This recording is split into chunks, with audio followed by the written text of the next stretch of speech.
بسم اللہ الرحمن الرحیم۔ حضور صلی اللہ تعالیٰ علیہ وسلم کی فضیلتیں۔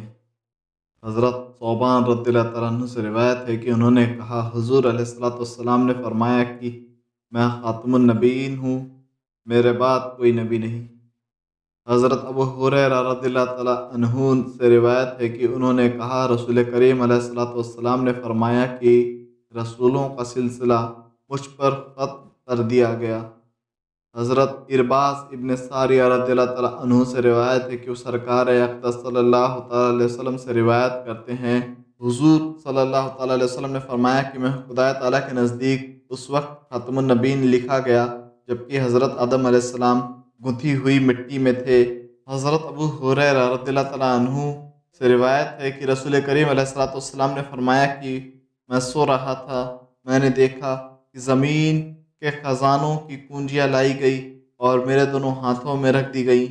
حضرت علی رضی اللہ تعالیٰ عنہ نے کہا کہ سرکار اقدس صلی اللہ تعالیٰ علیہ وسلم نے فرمایا کہ مجھے وہ دیا گیا جو مجھ سے پہلے کسی نبی کو نہیں دیا گیا تھا، رعب و دبدبہ سے میری مدد فرمائی گئی اور مجھے سارے زمین کی کنجی عطا ہوئی۔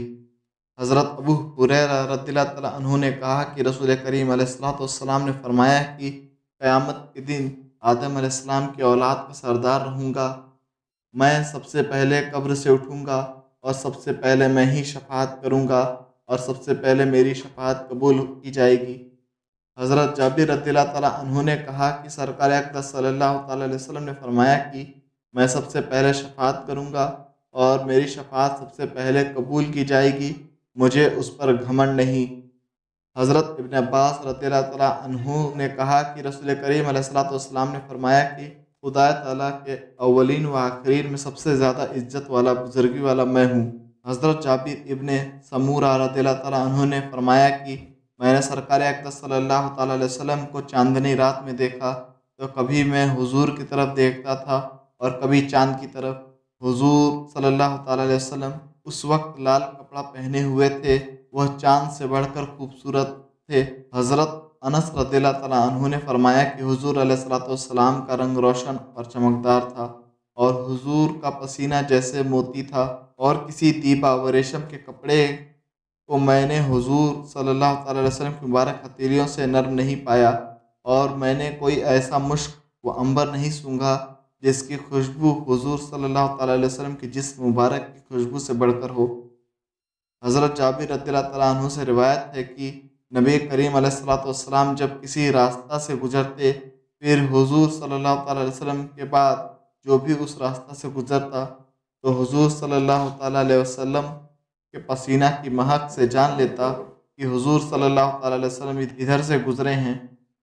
کچھ ضروری مسئلے۔ حضور سید عالم صلی اللہ تعالیٰ علیہ وسلم کا چہرہ ایسے چمکدار تھا کہ حدیث روایت کرنے والوں کے کہنے کے مطابق آپ کے چہرے میں چاند یا سورج تیرتے تھے۔ جس نے ایمان کی حالت میں ایک بار چہرہ دیکھ لیا وہ صحابی ہو گیا، جو نبوت کے بعد سب سے بڑا درجہ ہے۔ سر مبارک بڑا اور بزرگ تھا جس میں بڑائی ٹپکتی تھی، جو اللہ تعالیٰ کے ڈر سے ہر وقت جھکا رہتا تھا۔ قد مبارک نہ زیادہ لمبا تھا اور نہ زیادہ چھوٹا، مگر انسانوں کے مجمع میں کھڑے ہوتے تو سب سے اونچے نظر آتے۔ جسم پاک نورانی تھا، اس لیے اس کا سایہ نہ سورج کی روشنی میں پڑتا تھا اور نہ چاندنی میں۔ جسم پر مکھی کبھی نہیں بیٹھی۔ بال مبارک کچھ بل کھائے ہوئے تھے جو اکثر کندھے تک لٹکتے رہتے تھے، اور جب کبھی چہرے انور پر بکھر جاتے تو قرآن مجید کی کچھ آیتوں کی تفسیر بن جاتے۔ داڑھی شریف گھنی تھی اور چہرے انور اس کے گھیرے میں ایسا معلوم ہوتا تھا جیسے آب نوسی رحل پر قرآن مجید رکھا ہو۔ ناک سڈول اور پتلی تھوڑی اٹھی ہوئی، جو اچانک دیکھنے پر شعلہ نور معلوم ہوتی تھی۔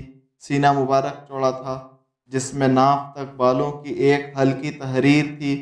پیٹ کی اونچائی سینہ کے برابر تھی جسے 4 بار فرشتوں نے چاک کر کے علم و حکمت کا نور بھرا تھا۔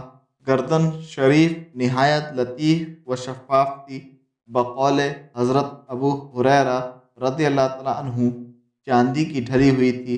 ماتھا چوڑا اور چمکدار تھا جسے لوگ چاند کا ٹکڑا کہتے تھے، جو راتوں کو خدا تعالیٰ کے حضور میں سجدہ ریز رہا کرتی تھی، کان نہایت موزوں اور سبک، دور و نزدیک سے یکساں سنتے تھے۔ جنگلی جانوروں و چڑیوں کی بول چال اور پیڑ و پتھر کی زبان سے باخبر، دانت مبارک موتیوں سے زیادہ چمکدار، جن سے مسکراتے سمے روشنی پھوٹ پڑتی تھی اور در و دیوار چمک اٹھتے تھے۔ پیٹھ مبارک ہموار اور سفید و شفاف تھی، جیسے چاندی کی ڈھلی ہوئی، جس پر کندھوں کے بیچ میں کبوتر کے انڈے کے برابر ابھری ہوئی مہر نبوت تھی۔ آنکھیں کالی و سرمگی اور پلکیں بڑی تھیں، جو ہر وقت غیب کا مشاہدہ کرتی تھیں اور آگے پیچھے یکساں دیکھتی تھی۔ ساری کائنات میں صرف انہی آنکھوں نے خدا تعالیٰ کو بے پردہ دیکھا تھا۔ ہاتھ مبارک چوڑا گوشت سے بھرا ہوا، جو مصافحہ کرتا تھا اس کا ہاتھ خوشبودار ہو جاتا۔ انہی ہاتھوں کو خدا تعالیٰ نے اپنا ہاتھ فرمایا تھا۔ انگلیاں لمبی اور بخشش کے لیے پھیلی ہوئی رہتی تھی، جن کے بیچ سے ضرورت کے وقت پانی ابلنے لگتا تھا اور جن کے اشارے سے چاند کا سینہ پھٹ گیا اور ڈوبا ہوا سورج پلٹ آیا۔ پنڈلیاں ہموار اور شیشہ کی طرح لطیف و شفاف تھی۔ کلائیاں تھوڑی لمبی اور گداج رنگ نکھرا ہوا صاف و شفاف تھا۔ ابرو محراب حرم کی طرح کماندار تھے، جن سے مقام قاب قوسین کا راز ظاہر تھا۔ ہونٹ گلے قدس کی پتیوں کی طرح پتلے پتلے اور گلاب کی پنکھڑیوں سے زیادہ نرم و نازک، جن کے ہلنے پر کارکناں کے کاج و قدر ہر وقت کان لگائے رہتے تھے۔ آواز انتہائی دلکش اور میٹھی کہ دشمنوں کو بھی پیار آ جائے، اور اتنی اونچی کہ فاران سے گونجے تو ساری دنیا میں پھیل جائے۔ رحمت و کرم کے موقع پر گل و لالہ کے جگر کی ٹھنڈک، اور کبھی غیرت حق کو جلال آ جائے تو پہاڑوں کے کلیجے دہل جائیں۔ رونا سسکتی ہوئی دبی دبی آواز اللہ کے ڈر کے غلبہ سے سیاہ کاران امت کے غم میں رقت انگیز آیتیں پڑھ کر، اور رات کی دعاؤں میں بھیگی بھیگی پلکوں پر آنسوؤں کے جھلکتے ہوئے موتی۔ ہنسی انتہائی خوشی کے موقع پر صرف ایک ہلکی مسکراہٹ پھیل جاتی، روشنی کی ایک کرن پھوٹتی اور در و دیوار چمک اٹھ جاتے۔ اسی روشنی میں ایک بار حضرت عائشہ صدیقہ رضی اللہ تعالیٰ عنہا نے اپنی سوئی تلاش کر لی تھی۔ پسینہ مبارک انتہائی خوشبودار تھا، جدھر سے گزر جاتے فضا معطر ہو جاتی۔ بغل شریف کے پسینہ سے ایک دلہن معطر کی گئی تو پشت در پشت اس کی اولاد میں خوشبو کا اثر تھا۔ تھوک مبارک زخمیوں اور بیماروں کے لیے تندرستی کا مرہم تھا۔ کھارے کنویں اس کی برکت سے میٹھے ہو جاتے۔ دودھ پیتے بچے کے منہ میں پڑ جاتا تو دن بھر ماں کے دودھ کے بغیر آرام سے رہتا۔ حضور صلی اللہ تعالیٰ علیہ وسلم کی طرح کوئی نہیں۔ حضرت ابو ہریرہ رضی اللہ تعالیٰ عنہ سے مروی ہے کہ انہوں نے فرمایا کہ سرکار اقدس صلی اللہ تعالیٰ علیہ وسلم نے رات اور دن لگاتار روزہ رکھنے سے منع فرمایا، تو ایک صحابی نے حضور صلی اللہ تعالیٰ علیہ وسلم سے کہا، یا رسول اللہ صلی اللہ تعالیٰ علیہ وسلم، آپ تو رات دن لگاتار روزہ رکھتے ہیں۔ حضور صلی اللہ تعالیٰ علیہ وسلم نے فرمایا کہ میری طرح تم میں کون ہے؟ بے شک میں اس حال میں رات گزارتا ہوں، میرا پروردگار مجھے کھلاتا پلاتا ہے۔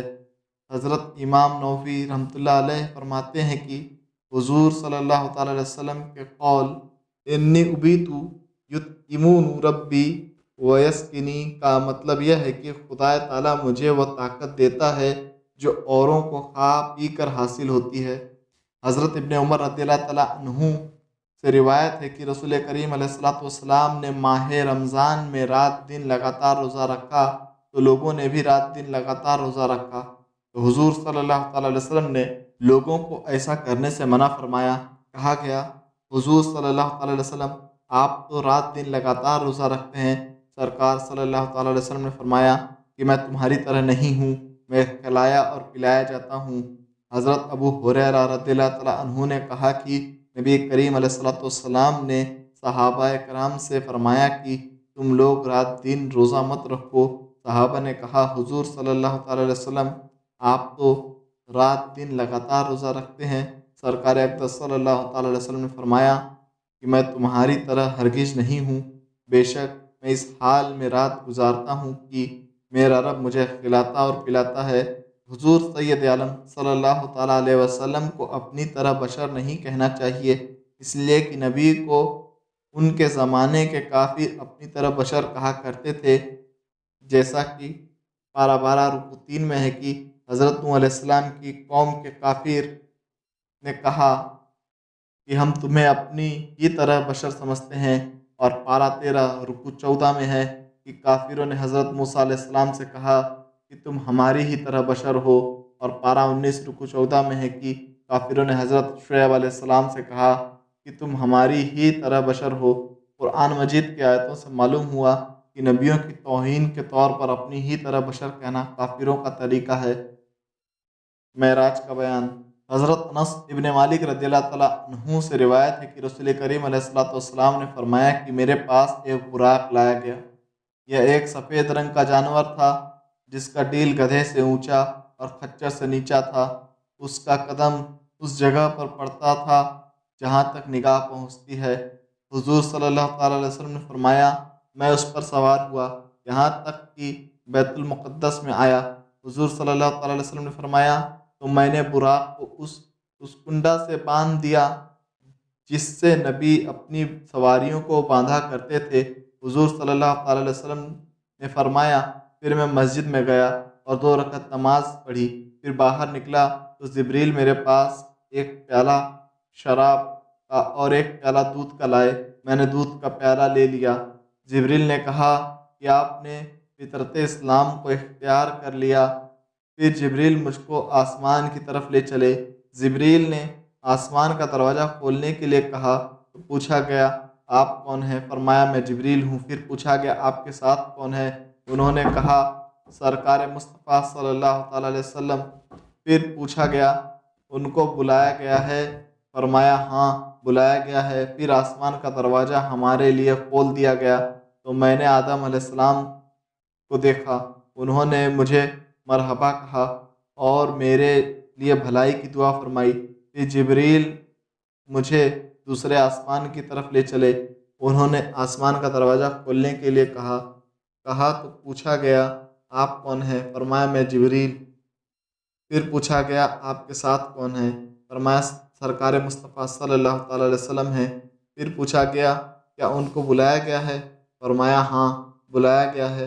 حضور نے فرمایا کہ آسمان کا دروازہ ہمارے لیے کھول دیا گیا تو میں نے 2 خالہ جات بھائیوں یعنی ابن مریم اور یحییٰ ابن زکریا علیہ السلام کو دیکھا تو انہوں نے مجھے مرحبا کہا اور میرے لیے بھلائی کی دعا فرمائی۔ پھر جبریل مجھے تیسرے آسمان کی طرف لے چلے، انہوں نے آسمان کو دروازہ کھولنے کے لیے کہا تو پوچھا گیا آپ کون ہیں؟ فرمایا میں جبریل ہوں۔ پھر پوچھا گیا اور آپ کے ساتھ کون ہیں؟ کہا سرکار اقدس صلی اللہ تعالیٰ علیہ وسلم ہیں۔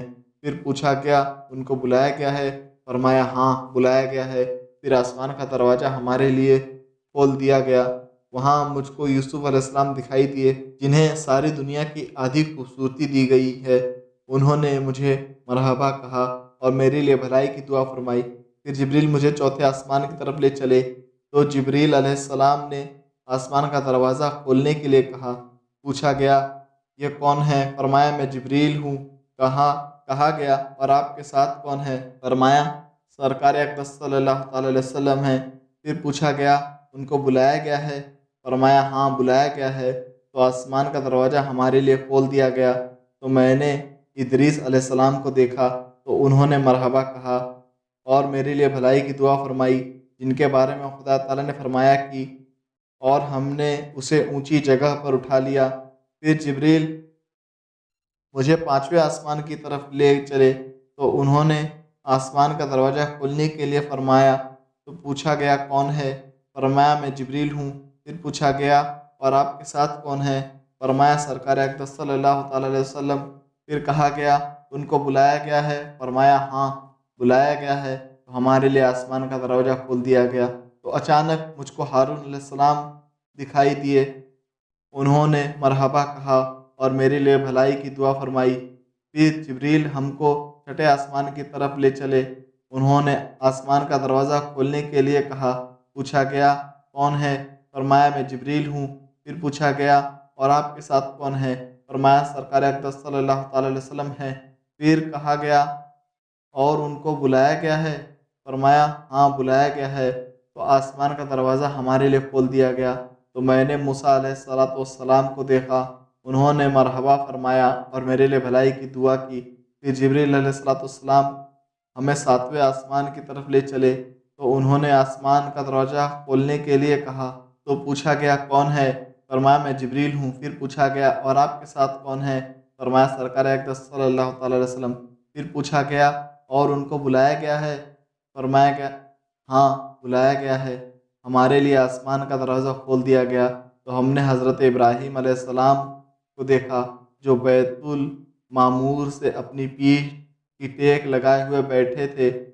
بیت المعمور میں ہر دن 70,000 ایسے فرشتے داخل ہوتے ہیں جو دوبارہ نہیں آتے، یعنی روز نئے نئے فرشتے آتے ہیں۔ پھر مجھ کو سدرۃ المنتہا پر لے گئے، اس کے پتے ہاتھی کے کانوں کی طرح ہیں اور ان کے پھل بڑے مٹروں کی طرح ہے۔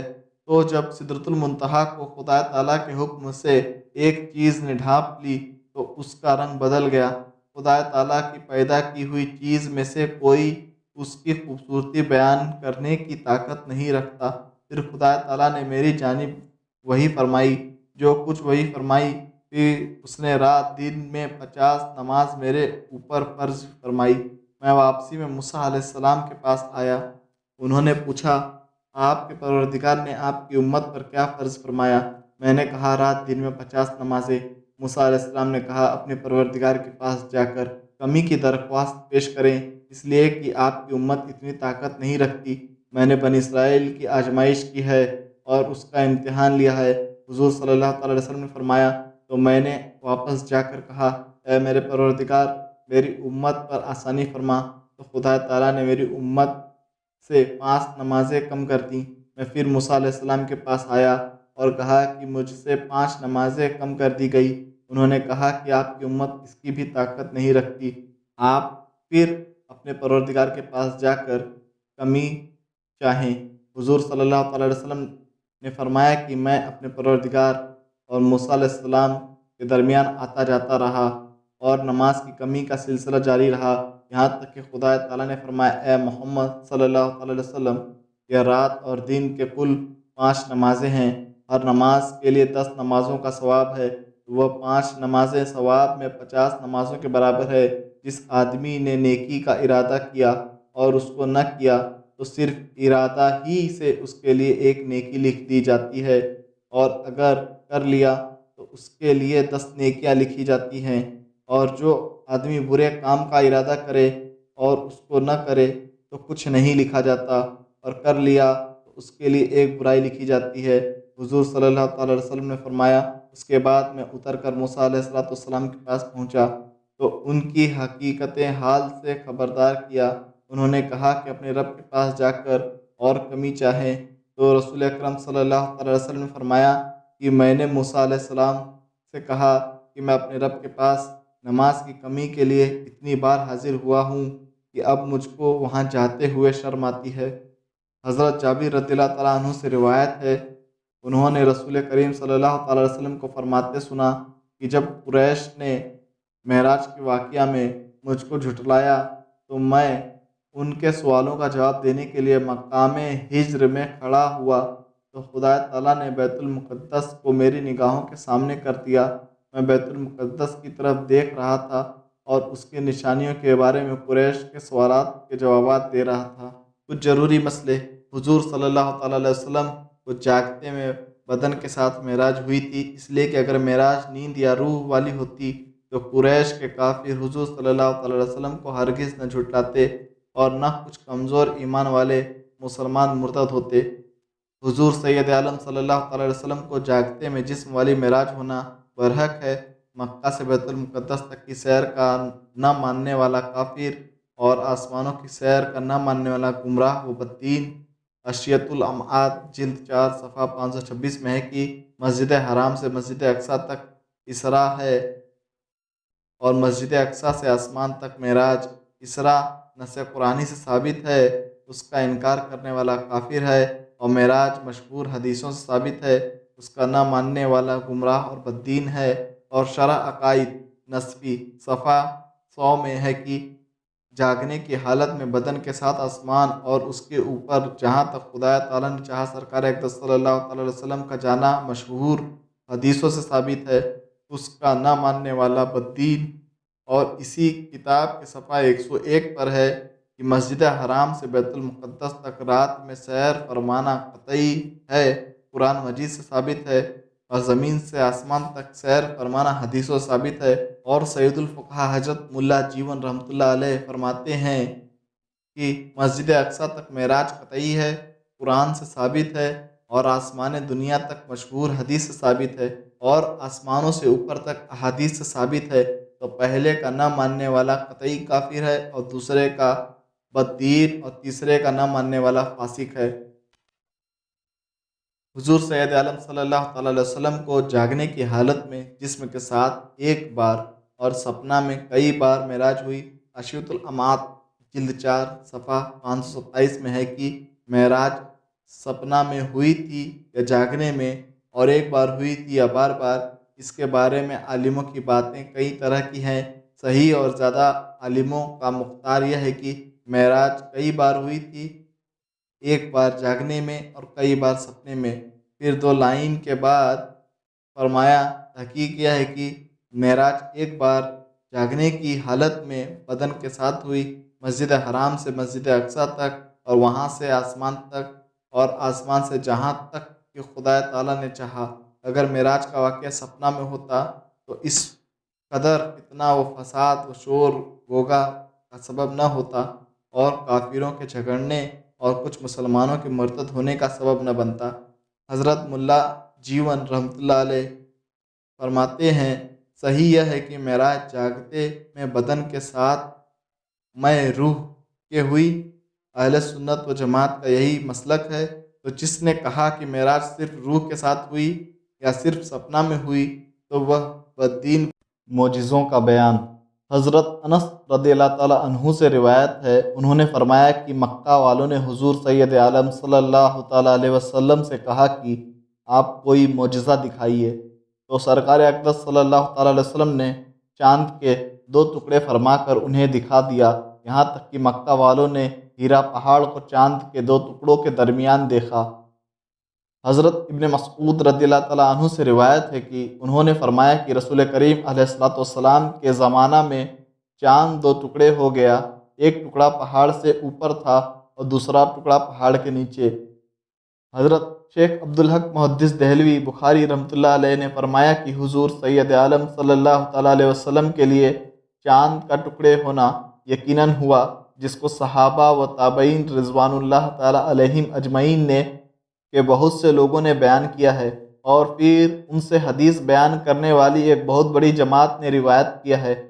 اور قرآن کی تفسیر لکھنے والوں کا اتفاق ہے کہ سورہ قمر کی پہلی آیت میں یہی چاند کا 2 ٹکڑے ہونا مراد ہے، جو حضور صلی اللہ تعالیٰ علیہ وسلم کا معجزہ ہوا۔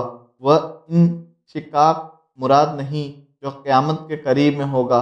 اور اس کی دوسری آیت اسی مضمون کو بتاتی ہے کہ حضور علیہ الصلوۃ والسلام نے چاند کو 2 ٹکڑے کیا۔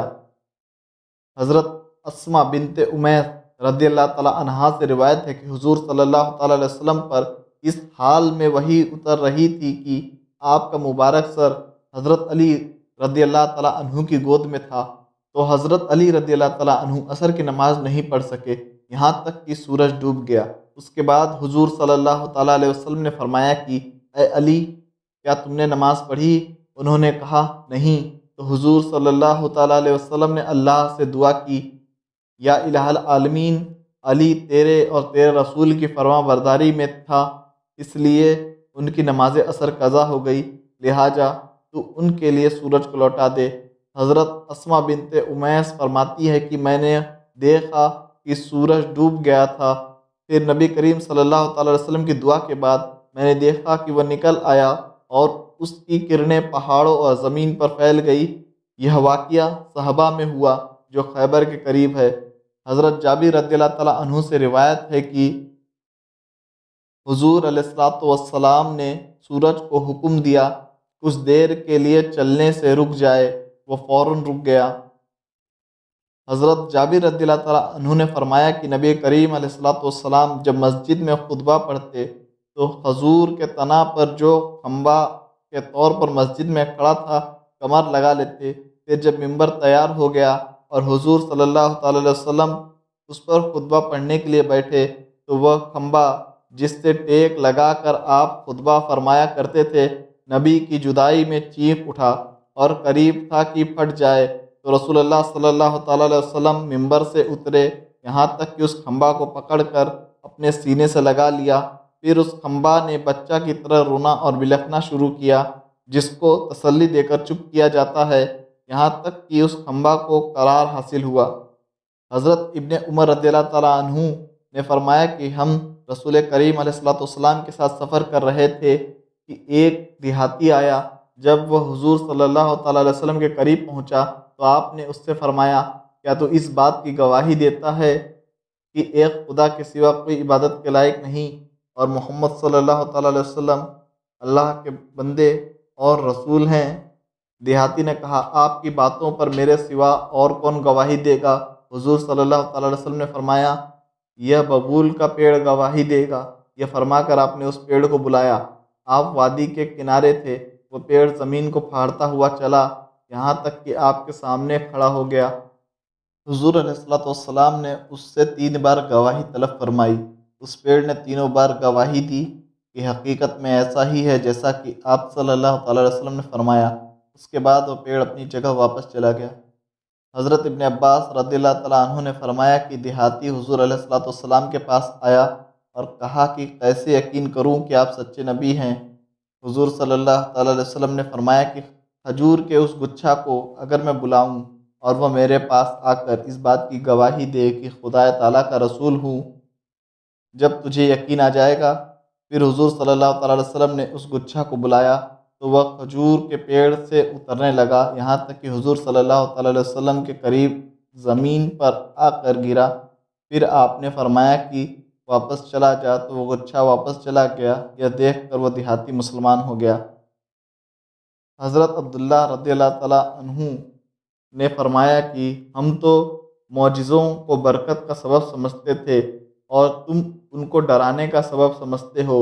ہم ایک سفر میں رسول کریم علیہ الصلوۃ والسلام کے ساتھ تھے، پانی کم ہو گیا تو حضور نے فرمایا کہ تھوڑا سا بچا ہوا پانی کھوج کر لاؤ، تو لوگ ایک برتن لائے جس میں تھوڑا سا پانی تھا۔ حضور صلی اللہ تعالیٰ علیہ وسلم نے اپنا ہاتھ برتن میں ڈال دیا اور اس کے بعد فرمایا، برکت والے پانی کے پاس آؤ اور برکت خدا تعالیٰ کی طرف سے ہے۔ بس میں نے قطعی طور پر دیکھا کہ حضور صلی اللہ تعالیٰ علیہ وسلم کی مقدس انگلیوں کی گھائیوں سے پانی ابل رہا تھا۔ حضرت جابر ابن عبداللہ رضی اللہ تعالیٰ عنہ نے فرمایا کہ صلح حدیبیہ کے دن لوگ پیاسے تھے اور حضور صلی اللہ تعالیٰ علیہ وسلم کے سامنے ایک پیالہ تھا جس سے آپ نے وضو فرمایا تو لوگ آپ کی طرف دوڑے۔ حضور صلی اللہ تعالیٰ علیہ وسلم نے فرمایا، کیا بات ہے؟ لوگوں نے کہا، ہمارے پاس وضو کرنے اور پینے کے لیے پانی نہیں ہے مگر صرف یہی جو آپ کے سامنے ہے۔ تو حضور صلی اللہ تعالیٰ علیہ وسلم نے اپنا مبارک ہاتھ اسی پیالہ میں رکھ دیا تو آپ کی انگلیوں کے درمیان سے سوتوں کی طرح پانی ابلنے لگا۔ حضرت جابر رضی اللہ تعالیٰ عنہ کا بیان ہے کہ ہم سب لوگوں نے پانی پیا اور وضو کیا۔ حضرت سالم فرماتے ہیں کہ میں نے حضرت جابر سے پوچھا، آپ لوگ کتنی تعداد میں تھے؟ انہوں نے فرمایا، اگر ہم 1,00,000 بھی ہوتے تب بھی وہ پانی کافی ہوتا، اس وقت تو ہماری تعداد 1500 تھی۔ حضرت انس رضی اللہ تعالیٰ عنہ سے روایت ہے کہ انہوں نے فرمایا کہ نبی کریم علیہ الصلوۃ والسلام کے پاس پانی کا ایک برتن لایا گیا۔ حضور صلی اللہ تعالیٰ علیہ وسلم اس وقت مقام زورہ میں تھے۔ آپ نے اپنا مقدس ہاتھ اس برتن میں رکھ دیا تو پانی حضور صلی اللہ تعالیٰ علیہ وسلم کے انگلیوں کے درمیان سے ابلنے لگا، جس سے سب لوگوں نے وضو کر لیا۔ حضرت قتادہ فرماتے ہیں کہ میں نے حضرت انس رضی اللہ تعالیٰ عنہ سے پوچھا کہ اس وقت آپ کتنے تھے؟ انہوں نے فرمایا 300 یا 300 کے قریب۔ حضرت علی ابن ابی طالب کرم اللہ وجہ الکریم نے فرمایا کہ میں نبی کریم صلی اللہ تعالیٰ علیہ وسلم کے ساتھ مکہ میں تھا، پھر سرکار اقدس اور ہم مکہ شریف کے علاقہ میں گئے تو جس پہاڑ اور پیڑ کا بھی سامنا ہوتا تھا وہ کہتا تھا السلام علیکم یا رسول اللہ صلی اللہ علیہ وسلم۔ حضرت جابر رضی اللہ تعالیٰ عنہ نے فرمایا کہ ہم حضور علیہ الصلوۃ والسلام کے ساتھ جا رہے تھے کہ ایک چٹیل میدان میں اترے۔ حضور صلی اللہ تعالیٰ علیہ وسلم بڑے استنجا کے لیے گئے لیکن پردہ کی کوئی جگہ آپ کو نہ ملی۔ یکایک آپ کی نظر اس میدان کے کنارے دو پیڑوں پر پڑی۔ حضور صلی اللہ تعالیٰ علیہ وسلم ان میں سے ایک کے پاس گئے اور اس کی ایک ڈالی کو پکڑ کر پیڑ سے فرمایا کہ خدا کے حکم سے میرے ساتھ چل، تو پیڑ اس اونٹ کی طرح چل رہا تھا جس کی ناک میں نکیل باندھی رہتی ہے اور اونٹ بان کی فرما برداری کرتا ہے، یہاں تک کہ حضور صلی اللہ تعالیٰ علیہ وسلم اس دوسرے پیڑ کے پاس گئے اور ان کی ایک ڈالی پکڑ کر فرمایا کہ اے پیڑ تو بھی اللہ کے حکم سے میرے ساتھ چل، تو وہ بھی پہلے پیڑ کی طرح حضور صلی اللہ تعالیٰ علیہ وسلم کے ساتھ چل پڑا، یہاں تک کہ حضور صلی اللہ تعالیٰ علیہ وسلم جب ان پیڑوں کے بیچ کی جگہ میں پہنچے تو فرمایا اے پیڑوں تم دونوں اللہ کے حکم سے آپس میں مل کر میرے لیے پردہ بن جاؤ، تو دونوں ایک دوسرے سے مل گئے اور حضور صلی اللہ تعالیٰ علیہ وسلم نے ان پیڑوں کی آڑ میں بڑا استنجا فرمایا۔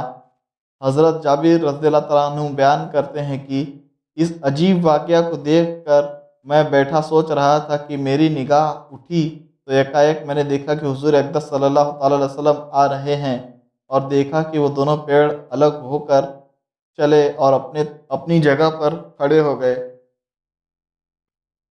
کچھ ضروری مسئلے۔ نبیوں سے نبوت کے دعویٰ کی تائید میں جو بات عادت کے خلاف ظاہر ہو اسے معجزہ کہتے ہیں۔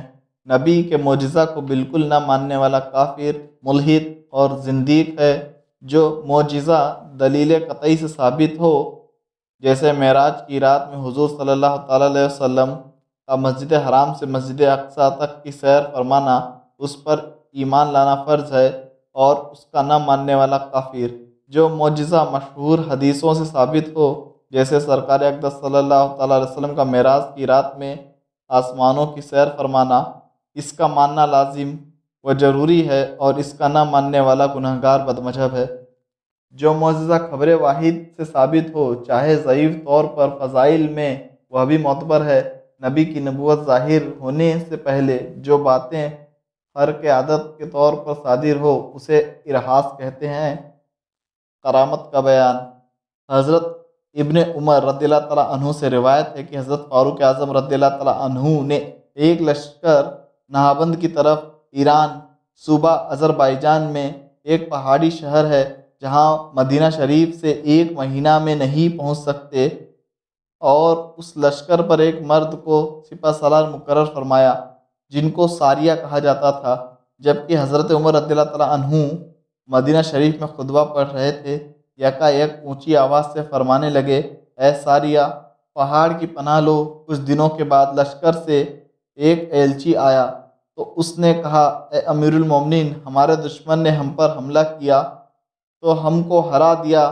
پھر اچانک ہم نے ایک پکارنے والے کی آواز سنی اے ساریہ پہاڑ کی پناہ لو، تو ہم نے پہاڑ کی طرف اپنی پیٹھ کر لی اور دشمن سے لڑے۔ خدا تعالیٰ نے دشمنوں کو ہرا دیا۔ حضرت ابن منقدر رضی اللہ تعالیٰ عنہ سے روایت ہے کہ حضرت سفینہ رضی اللہ تعالیٰ عنہ جو رسول کریم علیہ الصلوۃ والسلام کے غلام تھے، ایک بار ملک روم میں اسلامی لشکر تک پہنچنے کا راستہ بھول گئے، یہاں قید کر دیے گئے تھے تو اسلامی لشکر کی کھوج میں نکل بھاگے۔ اچانک ایک شیر سے ان کا سامنا ہو گیا تو آپ نے شیر سے فرمایا اے ابو حارث، میں سرکار اقدس صلی اللہ تعالیٰ علیہ وسلم کا غلام ہوں، میرے پاس ایسا واقعہ پیش آیا ہے۔ تو شیر کتے کی طرف پونچھ ہلاتا ہوا قریب آ کر حضرت سفینہ کی بغل میں کھڑا ہو گیا اور ساتھ ساتھ چلتا رہا۔ جب شیر کسی چیز کی آواز سنتا تو اس کی طرف دوڑ پڑتا، پھر واپس آ کر ان کی بغل میں چلنے لگتا، یہاں تک کہ حضرت سفینہ اسلامی لشکر تک پہنچ گئے، پھر شیر واپس ہو گیا۔ کچھ ضروری مسئلے۔ ولی سے جو بات عدد کے خلاف ظاہر ہو اسے کرامت کہتے ہیں، اور عام مومن سے ایسی بات صادر ہو تو اسے مؤونت کہتے ہیں، اور بے باک فاسق و فاجر یا کافر سے جو ان کے موافق ظاہر ہو تو اس کو تدراج کہتے ہیں، اور ان کے خلاف ظاہر ہو تو اہانت کہتے ہیں۔ کرامت حق ہے، اس کا نہ ماننے والا گمراہ، بد مذہب۔ شرح فقہ اکبر 95 میں ہے، اولیاء اللہ سے کرامت کا صادر ہونا حق ہے، یعنی قرآن و حدیث سے ثابت ہے، اور حضرت شیخ عبدالحق محدث دہلوی بخاری رحمۃ اللہ علیہ فرماتے ہیں کہ حق والے اس بات پر اتفاق رکھتے ہیں کہ اولیاء اللہ سے کرامت ظاہر ہو سکتی ہے، اور اللہ والوں سے کرامتوں کا صادر ہونا قرآن و حدیث سے ثابت ہے، اور صحابہ و تابعین کی مسلسل خبروں سے بھی ظاہر ہے۔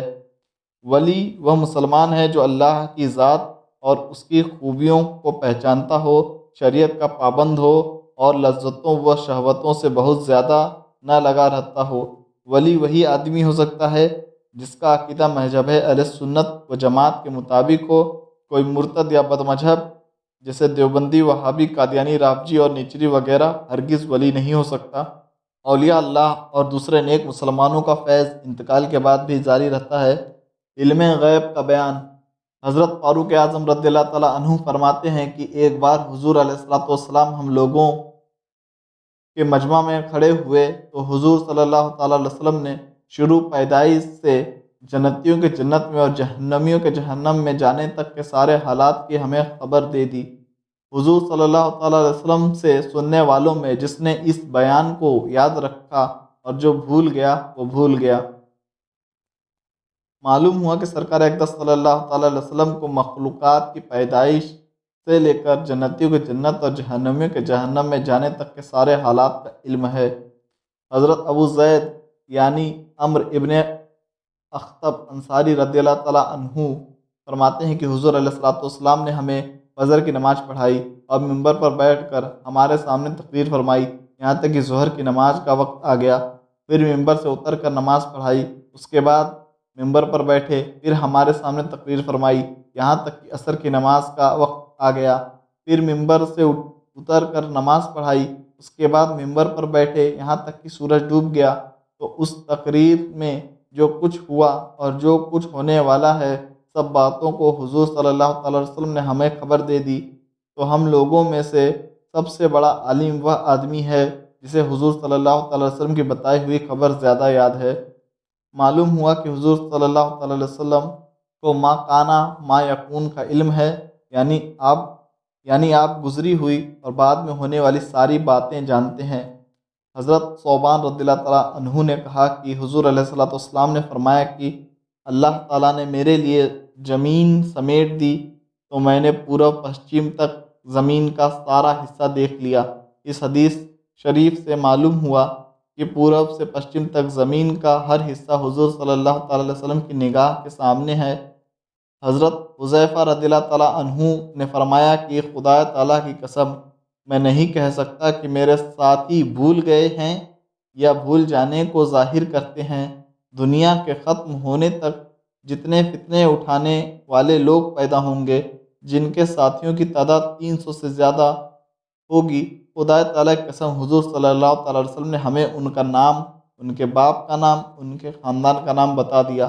معلوم ہوا کہ حضور صلی اللہ تعالی علیہ وسلم کا علم تمام کلیات اور جزیات کو گھیرے ہوئے ہے کہ آپ کے بعد میں پیدا ہونے والے فتنہ انگیزوں کے نام، ان کے باپ کا نام اور ان کے قبیلے کا نام لوگوں سے بیان فرمایا۔ حضرت انس رضی اللہ تعالیٰ عنہ نے فرمایا کہ سرکار اقدس صلی اللہ تعالی علیہ وسلم نے حضرت زید، حضرت جعفر اور حضرت ابن رواح رضی اللہ تعالیٰ عنہم اجمعین کی شہادت کی خبر آنے سے پہلے ان لوگوں کے شہید ہو جانے کی اطلاع دیتے ہوئے فرمایا کہ زید نے جھنڈا ہاتھ میں لے لیا اور شہید کیے گئے، پھر جھنڈے کو جعفر نے سنبھالا اور وہ بھی شہید ہوئے، پھر ابن رواح نے جھنڈے کو لیا اور وہ بھی شہید کیے گئے۔ آپ یہ واقعہ بیان فرما رہے تھے اور آنکھوں سے آنسو جاری تھے، پھر آپ نے فرمایا کہ اس کے بعد جھنڈے کو اس آدمی نے لیا جو خدا تعالیٰ کی تلواروں میں سے ایک تلوار ہے، یعنی حضرت خالد ابن ولید۔ نے جھنڈا لیا اور خوب گھماسان کی لڑائی لڑتے رہے، یہاں تک کہ اللہ تعالیٰ نے مسلمانوں کو فتح عطا فرمائی۔ معلوم ہوا کہ ساری دنیا کی حالتیں حضور صلی اللہ تعالیٰ علیہ وسلم کے نگاہ کے سامنے ہے کہ جنگیں جو ملک شام میں ہو رہی تھی، حضور صلی اللہ تعالیٰ علیہ وسلم اس کی حالت مدینہ منورہ میں بیٹھے ہوئے ملاحظہ فرما رہے تھے۔ حضرت ابن عباس رضی اللہ تعالیٰ عنہ سے روایت ہے کہ نبی کریم صلی اللہ تعالیٰ علیہ وسلم مکہ کے باغوں میں سے کسی باغ میں تشریف لے گئے تو دو آدمیوں کی آواز سنی جن پر ان کی قبروں میں عذاب ہو رہا تھا۔ آپ نے فرمایا کہ ان دونوں پر عذاب ہو رہا ہے مگر کسی بڑی بات پر نہیں۔ پھر فرمایا ہاں، خدا تعالیٰ کے نزدیک بڑی بات ہے۔ ان میں سے ایک تو اپنے پیشاب سے نہیں بچاتا تھا اور دوسرا چغلی خایا کرتا تھا۔ پھر آپ صلی اللہ تعالیٰ علیہ وسلم نے کھجور کی ایک ہری ڈال منگوائی اور اس کے 2 ٹکڑے کیے اور ہر ایک کی قبر پر ایک ایک ٹکڑا رکھ دیا۔ حضور صلی اللہ تعالیٰ علیہ وسلم سے پوچھا گیا، یا رسول اللہ صلی اللہ تعالیٰ علیہ وسلم، یہ آپ نے کیوں کیا؟ فرمایا، امید ہے کہ جب تک یہ ڈالیاں سوکھ نہ جائیں ان دونوں پر عذاب کم رہے گا۔ اس حدیث شریف سے یہ باتیں معلوم ہوئی کہ حضور صلی اللہ تعالیٰ علیہ وسلم کے لیے کوئی چیز آڑ نہیں بن سکتی، یہاں تک کہ زمین کے اندر جو عذاب ہوتا ہے اسے آپ دیکھتے رہتے ہیں۔ حضور مخلوقات کے ہر کھلے اور چھپے کاموں کو دیکھ رہے ہیں۔ اس وقت کون کیا کر رہا ہے اور پہلے کیا کرتا تھا، اسی لیے آپ نے فرما دیا کہ ایک چغلی کرتا تھا اور دوسرا پیشاب سے نہیں بچتا تھا۔ حضور صلی اللہ تعالیٰ علیہ وسلم ہر گناہ کا علاج بھی جانتے ہیں کہ قبر پر ڈالیں رکھ دی جائیں تاکہ عذاب ہلکا ہو۔ قبروں پر ہری پتیاں اور پھول وغیرہ ڈالنا سنت سے ثابت ہے کہ اس کی تسبیح سے مردہ کو آرام ملتا ہے۔ قبر پر قرآن پاک کی تلاوت کے لیے حافظ بٹھانا بہتر ہے کہ جب ہری ڈھالیوں کی ذکر سے عذاب ہلکا ہوتا ہے تو انسان کے ذکر سے ضرور ہلکا ہوگا۔ اگرچہ ہر سوکھی اور گیلی چیز تسبیح پڑھتی ہے مگر ہری ڈالیوں کی تسبیح سے مردے کو آرام ملتا ہے۔ ایسے ہی بے دین کے قرآن پڑھنے کا کوئی فائدہ نہیں، اس میں کفر کا سوکھا پن ہے، اور مومن کا پڑھنا فائدہ مند کہ اس میں ایمان کی طری ہے۔ ہری ڈالیاں گناہگاروں کی قبر پر عذاب ہلکا کریں گی اور بزرگوں کی قبر پر ثواب و درجہ بڑھائیں گی۔ حضرت ابو ہریرہ رضی اللہ تعالیٰ عنہ نے کہا کہ رسول کریم علیہ الصلوۃ والسلام نے فرمایا، کیا تم یہ سمجھتے ہو کہ میرا قبلہ یہ ہے؟ خدا کی قسم مجھ پر نہ تمہارے دل کی حالت چھپی ہے اور نہ رکوع، میں تمہیں اپنی پیٹھ کے پیچھے سے بھی دیکھتا ہوں۔ معلوم ہوا کہ حضور صلی اللہ تعالیٰ علیہ وسلم کی آنکھیں عام آنکھوں کی طرح نہ تھی، بلکہ حضور صلی اللہ تعالیٰ علیہ وسلم آگے پیچھے، اوپر نیچے اور اندھیرے اجالے میں ایک ہی طرح دیکھتے تھے، یہاں تک کہ خشوع جو دل کی ایک کیفیت کا نام ہے، حضور صلی اللہ تعالیٰ علیہ وسلم اسے بھی ملاحظہ فرماتے تھے۔ حضرت ابو ہریرہ رضی اللہ تعالیٰ عنہ نے فرمایا کہ ایک بھیڑیا بکریوں کے چرواہے کی جانب آیا، پھر اس کے ریوڑ میں سے ایک بکری اٹھا لے گیا۔ چرواہے نے اس کا پیچھا کیا یہاں تک کہ بکری کو اس سے چھین لیا۔ حضرت ابو ہریرہ رضی اللہ تعالیٰ عنہ فرماتے ہیں کہ پھر وہ بھیڑیا ایک ٹیلا پر چڑھ کر اپنی پونچھ پر بیٹھا اور بولا، میں نے اپنی روزی کا ارادہ کیا تھا جو مجھ کو خدا تعالیٰ نے دیا، میں نے اس پر قبضہ کیا تھا، لیکن اے چرواہے تو نے اس کو مجھ سے چھین لیا۔ چرواہے نے کہا، خدا کی قسم ایسی عجیب بات میں نے آج کی طرح کبھی نہ دیکھی کہ بھیڑیا بولتا ہے۔ بھیڑیے نے کہا، اس سے زیادہ عجیب ان صاحب یعنی حضور صلی اللہ تعالیٰ علیہ وسلم کا حال ہے جو 2 پہاڑوں کے درمیان نخلستان یعنی میدان میں تشریف فرما ہو کر تم لوگوں سے ان سب غیبی باتوں کو بیان کر رہے ہیں جو گزر چکے ہیں، اور جو باتیں تمہارے بعد ہونے والی ہیں ان کو بھی بتاتے ہیں۔ حضرت ابو ہریرہ رضی اللہ تعالیٰ عنہ کا بیان ہے کہ وہ چرواہا یہودی تھا، بھیڑیوں سے یہ سن کر حضور صلی اللہ تعالیٰ علیہ وسلم کی خدمت میں حاضر ہوا، واقعہ بیان کیا اور مسلمان ہو گیا۔ معلوم ہوا کہ جانور کا عقیدہ ہے کہ حضور صلی اللہ تعالیٰ علیہ وسلم کو ما کان و ما یکون کا علم ہے۔ حضرت انس رضی اللہ تعالیٰ عنہ نے کہا کہ حضرت عمر رضی اللہ تعالیٰ عنہ نے فرمایا کہ حضور علیہ الصلوۃ والسلام نے جنگ بدر سے 1 روز پہلے ہم لوگوں کو وہ سب جگہیں دکھا دی جہاں بدر کی لڑائی میں شریک ہونے والے مشرک قتل ہوئے۔ آپ نے فرمایا، دیکھو کل انشاء اللہ تعالیٰ یہاں فلاں مشرک گر کر مرے گا، اور کل انشاءاللہ تعالیٰ یہاں فلاں آدمی قتل ہو کر گرے گا۔ حضرت عمر رضی اللہ تعالیٰ عنہ نے فرمایا کہ قسم ہے اس ذات کی جس نے رسول اللہ صلی اللہ علیہ وسلم کو حق کے ساتھ بھیجا، کہ جو جگہیں حضور صلی اللہ علیہ وسلم نے بتا دی تھی ان سے ذرا بھی تجاوز نہیں ہوا، یعنی وہ کافر اسی جگہ مارے گئے جہاں حضور صلی اللہ علیہ وسلم نے بتا دی تھی۔ پھر ان کافروں کو کنویں کے اندر تلے اوپر ڈال دیا گیا۔ معلوم ہوا کہ کون کہاں مرے گا۔ اس بات کا بھی علم ہے کہ میدان بدر میں آپ نے فرما دیا کہ انشاءاللہ کل یہاں فلاں آدمی قتل ہوگا اور فلاں آدمی مرے گا۔ پھر دوسرے دن حضور صلی اللہ علیہ وسلم کے فرمانے کے مطابق ہوا، یعنی جو جگہیں آپ نے بتا دی تھی ان سے ذرا بھی فرق نہیں ہوا۔ کچھ ضروری مسئلے۔ علم غیب ان باتوں کو جاننے کو کہتے ہیں جن کو بندے عادی طور پر اپنے عقل اور اپنے حواس یعنی دیکھنے، سننے، سونگھنے، چکھنے اور چھونے سے معلوم نہ کر سکیں۔ قرآن مجید پارہ 29 رکوع 12 میں ہے کہ غیب کا جاننے والا اللہ تعالیٰ تو وہ صرف اپنے پسندیدہ رسول کو ہی غیب پر قابو دیتا ہے۔ معلوم ہوا کہ اللہ تعالیٰ اپنے رسول کو غیب پر قابو دیتا ہے، اور جسے غیب پر قابو دیتا ہے وہ غیب ضرور جانتا ہے۔ تو ثابت ہوا کہ رسول صلی اللہ تعالیٰ علیہ وسلم غیب ضرور جانتے ہیں۔ امام غزالی رحمۃ اللہ علیہ فرماتے ہیں کہ نبی کے لیے ایک ایسی خوبی ہوتی ہے جس سے وہ عنقریب ہونے والی غیب کی باتیں جان لیا کرتے ہیں۔ بارگاہ رب العالمین جل جلالہ میں دعا ہے کہ اے مولا کریم، حدیثوں اور مسئلوں کے اس مجموعہ کو پیارے مصطفیٰ صلی اللہ تعالیٰ علیہ وسلم کے صدقہ میں اپنی خوشی کے لیے قبول فرما۔ ہمیں اور ہمارے سب اہل سنت بھائیوں اور بہنوں کو سنت کی پیروی کی توفیق عطا فرما۔ اس مجموعہ سے بدمذہبوں اور بے عملوں کو توبہ کی توفیق عطا فرما، اور ایمان